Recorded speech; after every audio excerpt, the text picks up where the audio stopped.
할렐루야. 오늘도 예배로 하루를 시작하시는 모든 분들을 주님의 이름으로 축복합니다. 우리 이 시간 함께 찬양하며 예배 자리로 나아가시겠습니다.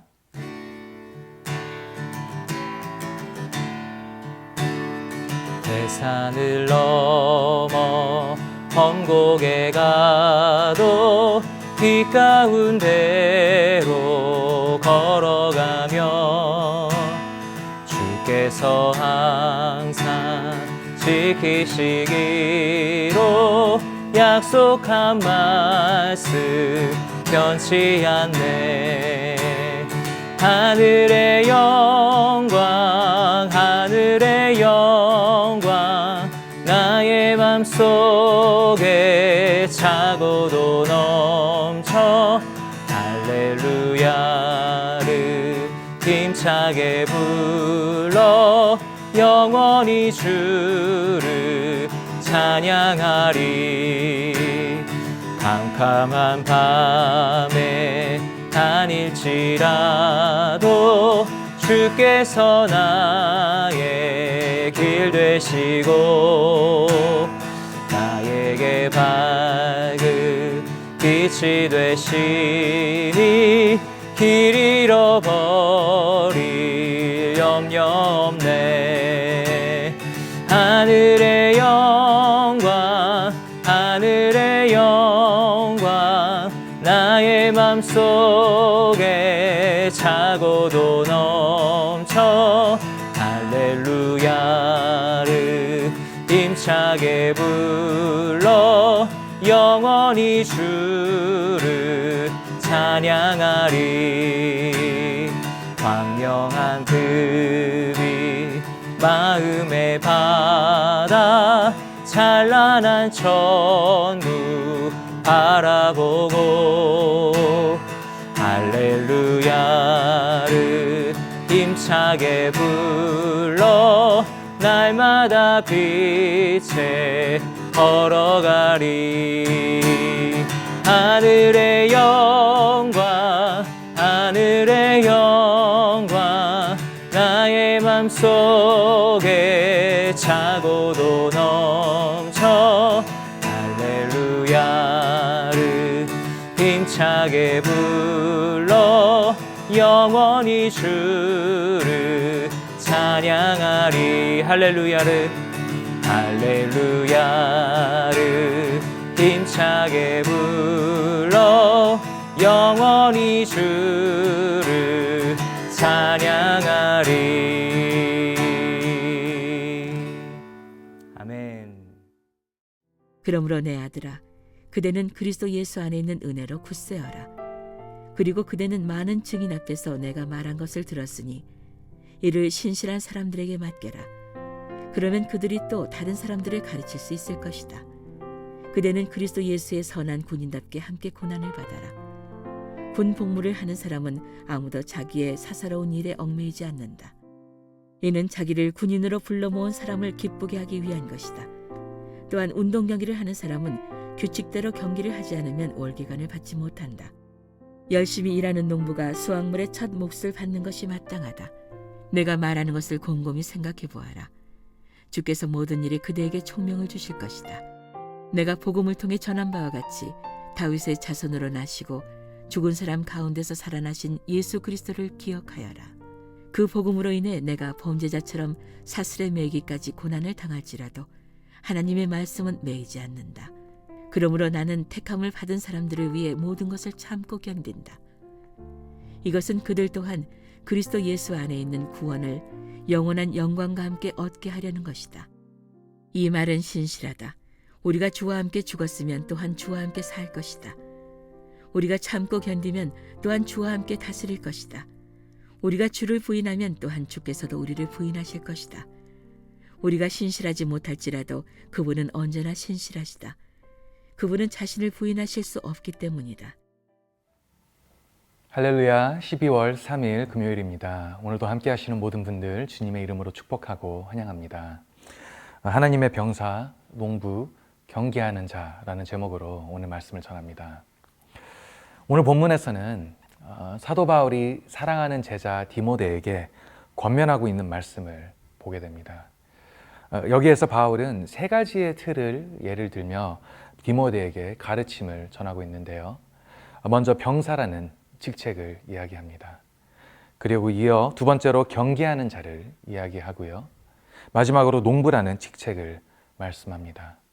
이 역할들과 모습들을 통해 바울은 디모데에게 성숙한 크리스천의 모습이 과연 어떤 것인지, 그가 추구해야 하는 신앙의 기준이 무엇인지 가르치고 있는 것이지요. 이런 의미에서 오늘 말씀은 우리에게도 너무나도 중요한 말씀이 되는데요. 우리 또한 우리가 추구해야 하는 성숙함, 하나님이 우리로부터 어떤 모습을 찾으시는지 오늘 말씀 안에서 우리가 배우고 발견할 수 있기 때문입니다. 이런 관점으로 오늘 주어진 말씀을 함께 살펴보기 원하는데요. 가장 먼저 하나님의 병사라는 관점을 함께 살펴보겠습니다. 그대는 그리스도 예수의 선한 군인답게 함께 고난을 받아라. 군 복무를 하는 사람은 아무도 자기의 사사로운 일에 얽매이지 않는다. 이는 자기를 군인으로 불러 모은 사람을 기쁘게 하기 위한 것이다. 가장 먼저 등장하는 틀은 바로 병사, 군인입니다. 여러분, 군인이란 어떤 존재입니까? 미국에서 군인하면 두 가지의 단어가 떠오릅니다. 희생, 그리고 대의입니다.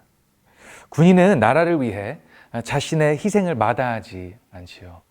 대의를 위해 자신을 내려놓는 존재들입니다.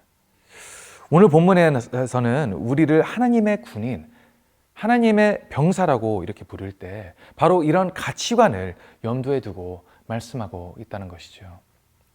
복음을 위해, 하나님의 나라를 위해 희생을 치를 각오가 되어 있는 하나님의 제자들, 우리를 불러주신 하나님을 기쁘게 하기 위해, 교회를 세우기 위해 고난을 마다하지 않는 성도들, 오늘 성경에서는 이런 병사의 모습을 우리에게 말씀하고 비추고 있다는 사실입니다.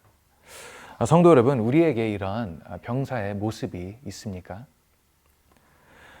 오늘날 많은 크리스천들이 군인이 아닌 소비자의 마음으로 하나님을 섬기는 것 같습니다. 교회를 위해 내가 할 수 있는 일이 무엇일까? 이 질문을 하기보다는 교회가 나를 위해 해줄 수 있는 일이 무엇일까? 이 질문이 먼저 앞서간다는 것이죠. 예전 이런 글을 읽은 적이 있습니다. 오늘 교회가 성장하기 위해 필요한 요소들, 이런 제목으로 쓰여진 글이었는데요. 이 글 안의 내용을 나누자면 이렇습니다. 성장하는 교회들은 몇 가지의 공통점들이 있는데, 우선 첫 번째, 따뜻한 공동체가 중요하다고 합니다. 나를 수용해주고 나를 품어줄 수 있는 그런 교회 공동체. 그리고 이어 두 번째, 성도의 일상과 연결되는 좋은 설교자가 필요하다고 합니다. 계속해서 이어 그리고 또한 자녀들이 성장할 수 있는 좋은 차세대 부서도 너무나도 중요하다고 말합니다. 거기에 넉넉한 주차장도 있으면 플러스이라고 적혀 있었고요. 그리고 교인들이 친교를 나눌 수 있는 좋은 공간, 분위기 좋은 카페도 있다면 더더욱 좋다고 이야기를 합니다. 그리고 이 몇 가지는 제가 이제 덧붙여 이야기하는 건데요. 거기에 더 좋은, 만약 속도가 좋은 무선 인터넷까지 연결돼 있고 커피까지 마시다면은, 이러면 사람들이 그곳에 모일 수밖에 없다고 말하고 있는 것이죠. 오늘날 우리가 선호하는 교회의 모습입니다. 네. 어떻습니까, 성도 여러분? 본문이 말씀하고 있는 군인과는 분위기가 무언가가 사뭇 다르지 않습니까? 성도 여러분, 방금 말씀드린 내용들이 결코 나쁜 것들은 아니죠. 저도 개인적으로 우리 교회 주차장이 더 넓고 좀 더 넉넉했으면 좋겠습니다. 그리고 차세대 총괄 목사로서 차세대 사역만큼 중요한 사역이 없다고 말씀을 드리고 싶습니다. 하지만 그렇다고 해서 성경이 오늘 우리에게 주는 이 병사라는 이 사명감이 희미해져서는 안 된다는 것이죠. 분명 우리는 소비자가 아닌 하나님의 군인으로서, 하나님의 병사로서 부르심을 받은 자들이라는 사실입니다. 성도 여러분, 교회가 복음을 위해 고난을 두려워하지 않을 때, 성도가 교회를 위해 희생을 기뻐히 받아들일 때, 그때 우리 가운데 십자가의 능력이 나타나게 되는 것입니다. 하나님의 임재, 하나님의 역사를 경험하기 원하십니까? 그 경험은 우리가 하나님을 섬길 때, 병사의 마음과 자세로 하나님을 섬길 때 나타난다는 것이죠. 교회가 우리를 섬기는 것이 아니라 우리가 교회를 섬겨야 합니다. 복음이 나를 섬기는 것이 아니라 내가 복음을 섬겨야 하는 것입니다. 성도 여러분, 다시 도전드립니다. 여러분은 십자가의 군대로서 부르심을 받은 존재입니다. 하나님의 병사로서 주님을 섬기지 않으시겠습니까? 각자의 삶에서 하나님께서 주신 사명이 있습니다. 그 사명을 어떻게 감당하고 계십니까? 이어 두 번째 요점입니다. 성경은 우리를 경계하는 자로서 부르셨습니다. 5절 말씀입니다. 또한 운동 경기를 하는 사람은 규칙대로 경기를 하지 않으면 월계관을 받지 못한다. 바울은 우리에게 경계하는 자처럼 되라고 말하고 있습니다. 여기서 말하는 경계하는 자들은 콜로세움의 참가자들이지요. 우리가 잘 아는 올림픽 선수들을 말하고 있는 것입니다. 우리가 최근에도 우리 도쿄올림픽을 관람할 수 있었는데요. 올림픽에 출전한 선수들의 공통점이 무엇일까요? 바로 인내가 아닐까 생각을 해봅니다. 남들이 다 포기하고 그만둘 때, 너무 힘들다고 지칠 때 끝까지 남아서 훈련한 사람들이, 인내한 사람들이 바로 올림픽에 출전한 선수들입니다. 바울은 우리에게 이런 크리스천이 되라고 지금 도전하고 있다는 것이죠. 끝까지 인내하는, 경주를 마치는 크리스천. 저희 EM 공동체의 자매들 중 마라톤을 뛰는 자매가 한 명 있습니다. 마라톤을 뛰기 위해 몇 달씩 준비를 하고 훈련을 하더라고요. 가끔은 운동 복장으로 예배를 오는데 그때마다 가볍게 이야기합니다. 목사님, 저 오늘 교회 뛰어왔어요. 얼마나 뛰었습니까? 라고 물으면 대수롭지 않게 이렇게 이야기를 합니다. 한 30km? 엄청난 거리이죠. 그런데 한 번은 이 자매가 샌프란시스코 마라톤을 뛰기로 등록돼 있었는데 그 경기 다음 주일날 목발을 짚고 교회를 왔더라고요. 알고 보니 경기 도중에 한 반쯤 거리에서 발목 인대가 부분 파열이 되었던 것이었습니다. 얼마나 아프고 힘들었겠습니까? 그래서 제가 위로하는 마음에서 이렇게 말해줬습니다. 다야 자매, 뛴 것만으로도, 도전한 것만으로도 대단합니다. 다음 기회에 완주하면 되죠 뭐. 그런데 이 자매가 저한테는 참 충격적이었는데요. 이렇게 말하더라고요. 목사님, 저 완주는 했어요. 발목의 인대가 파열되어도 경기를 완주하겠다는 그 의지와 그 각오로 끝까지 뛰었다는 것이었죠. 대단하지 않습니까?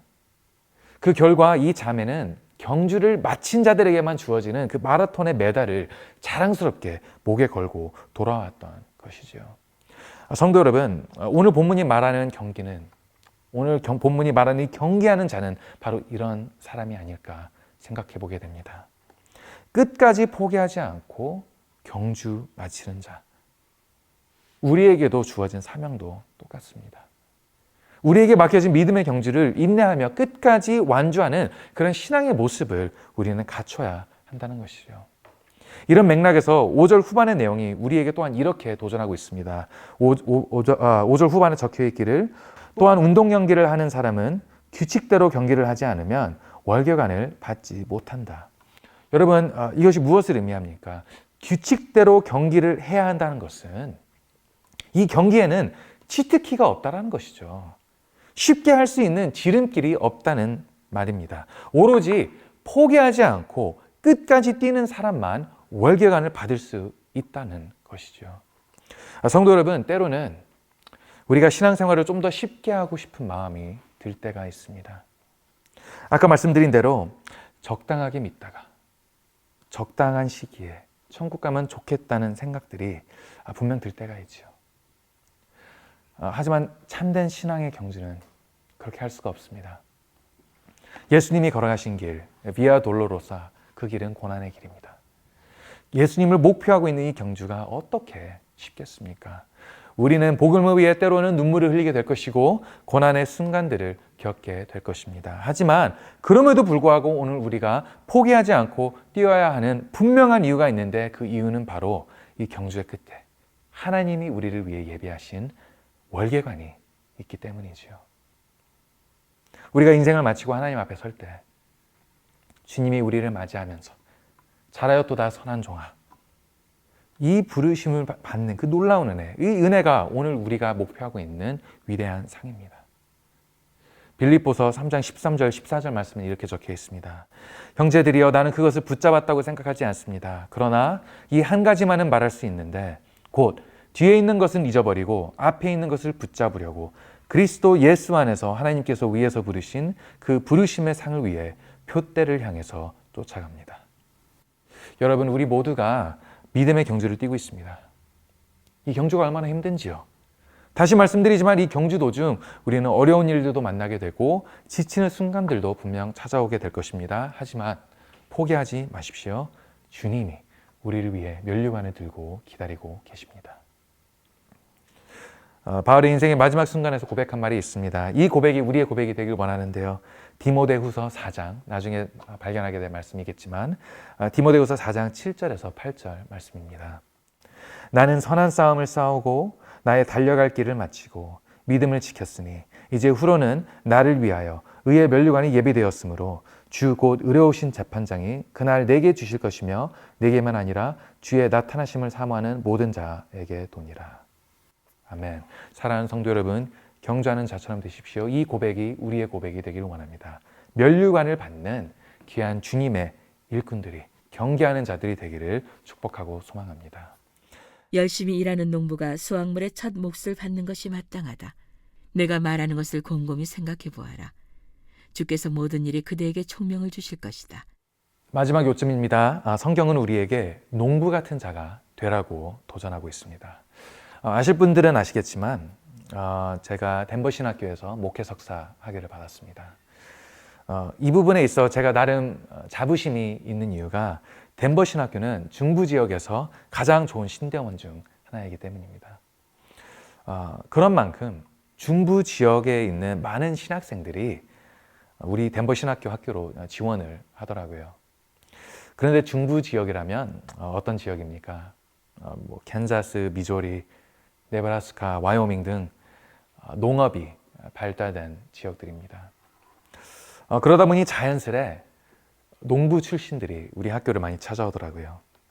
제 동기들 중에서도 농장에서 자란 친구들이 제법 있었습니다. 이런 환경 때문에 참 재미있는 에피소드들도 많은데요. 한 번은 샘이라는 친구가 저에게 찾아오더니 뜬금없이 이렇게 말하더라고요. 성진, 데이빗이라는 이름보다는 성진이라는 이름을 굉장히 좋아했던 친구입니다. 성진, 솔직하게 말할게, 너가 나의 첫 번째 아시안 친구야. 뭐라고 답해줘야 될지 몰랐습니다. 그 친구 말로는 제가 처음으로 사귄 아시안 친구라고 하는데 어쩌면 제가 그 친구가 만난 첫 아시안 사람이 아닐까라도 저는 의심을 해보기도 합니다. 하여튼 이런 배경 속에서 공부를 할 수 있었는데요. 제가 이 농부 출신들의 친구들을 보면서 한 가지 느낀 점이 있다면 그들은 정말 열심히 사는 친구들이라는 점이었습니다. 너무나도 부지런한 삶을 가진 그런 동기들이었습니다. 한 번은 아까 말씀드린 샘과 점심을 먹을 수 있었는데요. 그들이 저에 대해서 잘 알지 못하는 만큼 저도 농부들에 대해 잘 알지 못하니 한번 제가 이렇게 시원하게 물어봤습니다. 넌 어떻게 자랐냐? 농부들의 삶이란 어떤 것이냐? 그런데 이때 그가 했던 말이 참 인상적이었습니다. 물론 농부란 부지런하기도 하지만 그가 말하기를 농부란 그 농부의 삶이란 일을 소중하게 여긴다는 것이었습니다. 일을 해야 밥을 먹을 수 있는 자격이 있다고 말하고요. 그래서 가장 어린 가족 구성원부터 가장 나이가 많은 할머니, 할아버지까지 한 사람도 빠짐없이 농장 일에 동참을 했다고 합니다. 그리고 그 어떤 일이든 절대 하찮게, 낮게 여겨지는 일은 없었다는 것이죠. 오늘 본문에서 바울이 농부를 논할 때 바로 이런 가치관을 말한 것이 아닐까 생각을 해보게 됩니다. 크리스천이란 우리 모두가 일꾼으로서 부르심을 받았다는 것이죠. 그 누구도 관중석에서 앉아 지켜보기만 하는 경우는 없다는 사실입니다. 우리 모두에게 각자의 위치와 능력과 역할에 맞게 하나님의 복음의 일이 맡겨졌다는 사실입니다. 그런 의미에서 저는 이렇게 질문을 드리고자 합니다. 성도 여러분, 여러분에게 맡겨진 일을 어떻게 감당하고 계십니까? 성도 여러분, 우리가 정말 성숙한 크리스천이 되기 위해서는 우리에게 맡겨진 일을 잘 감당해야 합니다. 이 부분에서 때로는 우리에게 주어진 분량이 남들에 비해 작아 보이기도 하고 덜 중요해 보일 수도 있습니다. 특히 우리가 위치한 인일 생활에서는 더더욱 그럴 수가 있는 것 같습니다. 하지만 이런 마음을 향해 하나님이 주시는 말씀이 무엇입니까? 고린도전서 12장 말씀입니다. 18절부터 27절 말씀인데요. 그러나 하나님께서는 이제 지체들을 각각 그분이 원하시는 대로 몸에 두셨습니다. 그러므로 눈이 손에게 나는 네가 필요 없다라고 말하거나 머리가 발에게 나는 내가 필요 없다라고 말할 수 없습니다. 이뿐 아니라 더 약해 보이는 몸의 지체들이 오히려 중요합니다. 여러분은 그리스도의 몸이요 또한 그 몸의 지체입니다. 아멘. 성도 여러분, 이 사실을 인식하고 계십니까? 여러분은 주님이 세우신, 주님이 부르신 귀한 농부요 교회의 일꾼입니다. 하나님은 여러분의 삶을 통해 복음을 이루기 원하십니다. 우리가 주어진 자리에서 최선을 다해 일하고 섬길 때 하나님은 역사하십니다. 사랑하는 성도 여러분, 주어진 부르심 앞에 어떻게 답하고 계십니까? 오늘 설교를 마무리하고자 합니다. 하나님을 사랑하는 우리는 이제는 더더욱 성숙한, 더 나은 성도가 되어야 합니다. 하나님의 병사로서 고난을 두려워하지 않는, 십자가를 위해 희생할 줄 아는 예수님의 제자가 되어야 하고요. 하나님의 경계하는 자로서 인내하고 끝까지 믿음의 경주를 달려가는 그리스도의 헌신된 성도가 되어야 합니다. 그리고 우리는 하나님의 일꾼으로서, 하나님의 농부로서 맡겨진 자리에서 최선으로 주님을 위해 열심히 일하는 귀한 복음의 일꾼이 되어야 합니다. 사랑하는 성도 여러분, 이 귀하고 놀라운 부르심 앞에 응하지 않겠습니까? 오늘 우리의 결단과 다짐이 삶으로 이어질 때 주님이 기뻐하시고 여호와의 이름이 영광 받으시는 귀한 그런 역사가 우리 가운데 발견되기를 이 시간 예수님의 이름으로 축복하고 소망합니다. 우리 함께 기도하겠습니다. 사랑의 하나님 감사합니다. 우리에게 구원의 역사를 허락해 주실 뿐더러 이제는 우리에게 병사와 경계하는 자와 농부의 어떠한 부르심을, 그 귀한 하나님의 사명을 우리에게 허락해 주심에 감사합니다. 이제는 하나님 그 일에 동참할 때, 교회를 세우고자 주님의 나라를 우리가 섬기고자 그 자리에서 노력할 때 우리에게 필요한 능력과 마음을 허락하여 주시고 하나님의 기쁨이 되는 귀한 주님의 성도들이 될 수 있도록 저희를 사용하여 주시옵소서. 우리에게 주어지신, 우리에게 허락하신 각각의 삶에서 그 사역의 자리가 있습니다. 우리가 어떻게 그 일을 감당해야 할지, 어떤 모습으로 우리가 그 일을 해내야 할지 주님께서 말씀하여 주시고 우리에게 가르침을 허락하여 주시옵소서. 그곳에서 우리가 주님의 음성을 듣고 순종하는 주님의 귀한 교인들이 될 수 있도록, 교회의 일꾼들이 될 수 있도록 주님 저희를 인도하여 주시옵소서. 감사드리며 이 모든 말씀 예수 그리스도의 이름으로 기도드립니다. 아멘.